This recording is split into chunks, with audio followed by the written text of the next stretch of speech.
All right. So Arun, tell us a little about your coaching style and philosophy. Yeah, my coaching style and philosophy is that I work very closely with the leaders who are looking to grow, who are looking forward to become even more successful in their current role. And I work very closely with them on various leadership behaviors that are important at workplace and how they can become even more successful. So I work very closely with the leaders in identifying which are those areas which are very painful or very important for them where they are struggling right now. And I personally work very closely with them on a period of 3 months, 6 months, or even 1 year to help them to bring a shift in their behaviors that are relevant to their leadership growth. So, for example, somebody has to really work on listening, because this is one of the very common phenomena with a lot of leaders at a senior level, that they tend to speak more and listen less. So when you tend to speak more, because you have to guide a lot of people, you have to give a lot of directions, they forget that the other important way of growing as a leader is listening. So once we identify what is that one behavior that they have to work, I work very closely with the leader to shape that behavior, and then they see a change, and then they grow, and then they progress in their current role. All right. So, what is that one differentiator in your leadership coaching style, which makes it better than the traditional executive coaching methods? So I think if you ask and open any social media platform or you go to any bookstore, the highest selling, I think, books and the kind of video courses are on leadership. Now, one of the most common way of looking at leadership coaching that people say that they create awareness in the leader's mind, and that awareness means increase the knowingness and then working on that knowingness. Now, the challenge with most of the leadership model is that awareness is definitely important, but taking action is even more important, which is where a lot of leaders miss out in those coaching models. In my coaching model, I mostly focus on definitely creating awareness, but the entire effort is on action. It's on doing, and doing along with those stakeholders which matters most. It can be your boss, it can be your peer, it can be your reportee.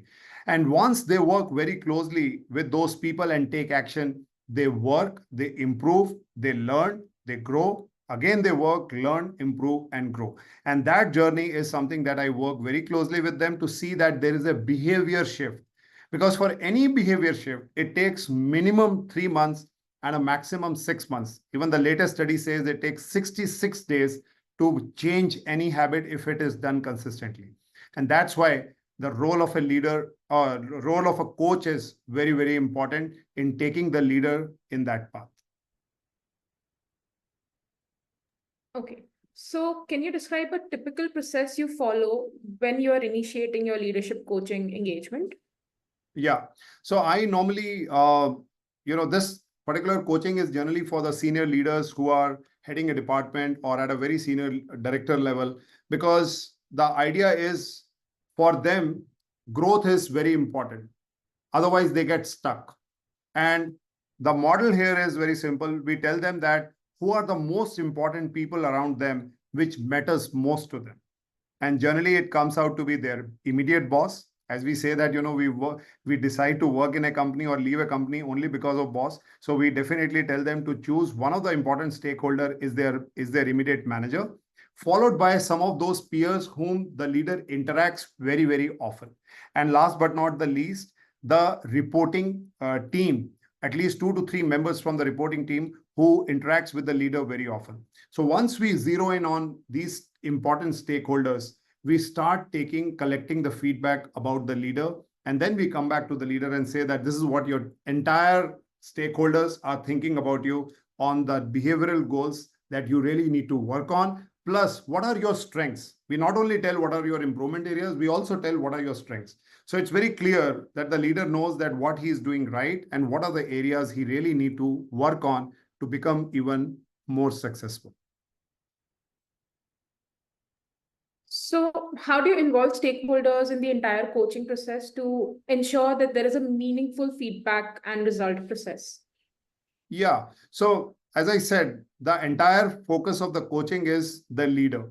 So we tell leader very clearly on certain parameters that when you are selecting the stakeholders, do not select your friends and well-wishers because they are not going to help you. We tell them that do not try to take the feedback very seriously or personally because many a times the leader gets bogged down by taking the feedback that what their peers or their juniors are thinking about. We tell them to focus on looking forward, that whatever in the past has happened. Let's now look at 3 months, 6 months ahead, and what are the behaviors that you need to exhibit to become better. So when we follow this methodology of moving away from feedback to feed forward, the whole ideology of leadership growth starts to take place. And the leader becomes open and open to receive feedbacks and open to take actions to improve upon his or her skills. Okay. So what metrics do you use to assess the impact of your coaching on an executive's performance?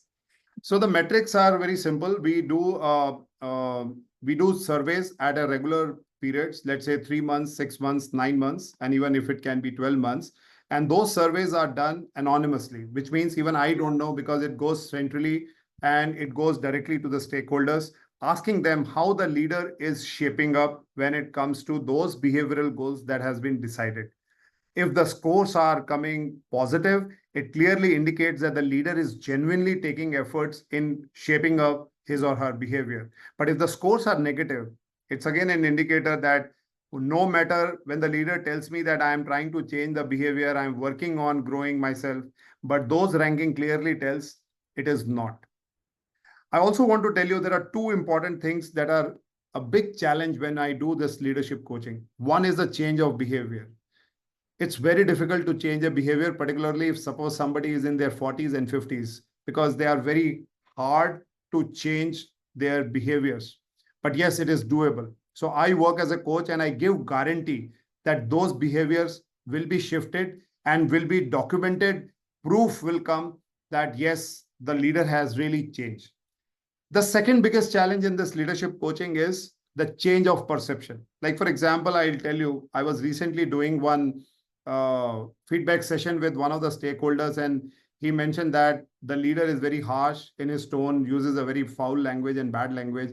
And when I was giving this feedback back to the leader, he said, Arun, that was done maybe 1 year back. Now imagine what is happening. The perception change is more difficult than changing the behavior by the leader. This model addresses not just behavior change, it also addresses the change of perception, and that too with those reports that we have, feedback survey reports, which clearly tells him that it's not just the leader is changing, but the perception of stakeholders is also changing. So it's 100% foolproof program that delivers guaranteed change in the leader, the goal that he or she wants to achieve. Okay. So how do you customize your coaching approach to align with the specific goals and challenges of your client? So, as I said, I do not customize anything here. I give a choice to the leader what the leader has to really think about, what is doable by him or her. What exactly is the need of the hour that the leader really want to work. So when we receive the feedback from different stakeholders that the leader has to work on, different leadership behaviors, we sit with the leader, we make the leader understand that look at what are those priorities that is coming in his mind that is doable. Then we tell them that you should go and discuss this entire report, the feedback report, with your line manager, so that you get very clear alignment with your line manager, because he also thinks what are the improvement goals that you need to take immediately. So together you decide on minimum one, maximum two areas that you really need to work on. Once we receive that the goals are very clear by the leader, we move to the next level. We again go back to the stakeholders. We tell them that these are the two goals that we have decided. So for example, delegation is one of the goals the leader takes. Now we ask those stakeholders to please give us the feed forward in terms of 2 or 3 things that the leader has to do so that the leader can shape up delegation. Now the leader gets the full idea what are the actions that he or she has to take during the work areas for the next 1 month that will help the leader to develop delegation as a skill. And that's how the journey goes on with feedback and feed forward, feedback and feed forward month on month. And then it gets measured. Okay. What are some effective strategies you use to maintain the stakeholders' engagement throughout the entire coaching process? So as I said, as a coach, my focus is more on leader. And now it is the leader's responsibility is to interact with the stakeholders. So every step a leader is taking is all linked to the interaction he or she has with the stakeholders. That's why this model not only helps the leader to grow himself, but in this process, when he is taking feedback and feed forward, the stakeholders are also learning and getting coached and are coaching back to the leader. Because the interaction of the leader along with the stakeholders is increasing day by day as the process is shaping up. And this also helps a lot in terms of engagement of the leader and the stakeholders together. Now, one of the important things that I normally tell all leaders who come for the coaching, if the person is male, I normally tell them that one of the stakeholder you should always involve is your wife. And if it is a lady, I ask them to bring in your husband if people are married. Now, the idea is what I claim here in this leadership coaching is it's a behavior change. If suppose I have a problem with respect to, let's say, listening, then this behavior shift will not happen only in my office environment. It will also take place at my home, with my friends, and at any other workplace. And that is what I say. It's a guaranteed shift that happens. It doesn't happen only in the workplace. And also, the chances are very high that even after many years, the leader will not come back to its original position by changing the habits again. So that's the longevity of the effect of this leadership coaching that a person can take. All right. Can you share an example of how your coaching has led to a significant behavioral change with the client? Yeah, so recently I was coaching someone. The person is at a very senior level in the hierarchy in the leadership team. And we were working very closely and we took the feedback from the stakeholders and we came to know that the leader has two major issues. One is definitely listening and second was the delegation part. When the feedback was given, the leader was little surprised. Am I really like this? Am I not listening? I'm doing my work very diligently. I'm visible also, but that does not mean I don't delegate. So first challenge that we faced was the acceptance. So that's what we say, that don't read this feedback personally. It is all about your improvement and you need to move forward to improve on certain behaviors. The leader took some time to accept that this is what has been given to him. After some time, we started working on those goals. The best part with the leader was that he was very much committed, as I said, on those three qualities of humility, discipline, and courage. He took it very seriously. He took it step by step in shaping up those behaviors in the work area, started going and taking feedback very often, not just once in a month, very often, at least 2 or 3 times in a week, to at least fortnightly, talking about how he is doing, what he is doing. And that started to get a lot of feed forward to him. Not only this process helped him to achieve some good rapport with some of his peers and juniors, but it also helped him to know that what are the actions he has to take. It's been close to now 6 months. The proof of the pudding is that the stakeholders have told me personally that yes, we see a shift and change in his behavior when it comes to listening, particularly when he goes to the meetings, when he does certain things, we can clearly see a shift. And the surveys are yet to go. So what is happening is in this entire process, the leader has started to experience change. I can also correlate this to another example. Let's say you go to the gym, right? You might do a lot of exercises. Nobody notices. But one day when somebody says, wow, I can see that, your weight has reduced, you look very slim, you look very confident. And then that's the proof of the pudding that your gymming is really working. This coaching model is exactly like this. It works like this when people start acknowledging and telling that, yes, you are done. And that's the best proof you have. No matter you may do gymming 10 hours a day and then still you don't bring any change, it is of no use. And that is the difference that I'm saying with other coaching model vis-a-vis this particular leadership coaching model. Okay. How do you address and manage conflicting feedbacks from different stakeholders during a coaching assignment? So I don't think so that there are any conflicting feedback from the stakeholders that comes, because for us, feedback is a feedback. We accept it as a gift, to be very honest, very straightforward. And we take every feedback very seriously. But when the feedbacks comes, we normally ask people that, what is the evidence behind it? So for example, if I am taking a feedback about you, I will definitely ask the person, and let's say the person tells me that this person is very lethargic, very lazy, or very delayed in his response. So normally we ask, what is can you give us some evidence? Can you give us some examples? So that gives us the justification that from where this person is coming up. And we just not only focus on the improvement areas, we also focus on what are the strengths. And that's how we build the entire consensus of strength and developmental areas of the leader. And that's how we take feedback as feedback. And we also ask, if this is the feedback that you're giving, give us now the feed forward. What are the 3 actions a leader has to take so that he can improve on this particular area and can get better? Okay.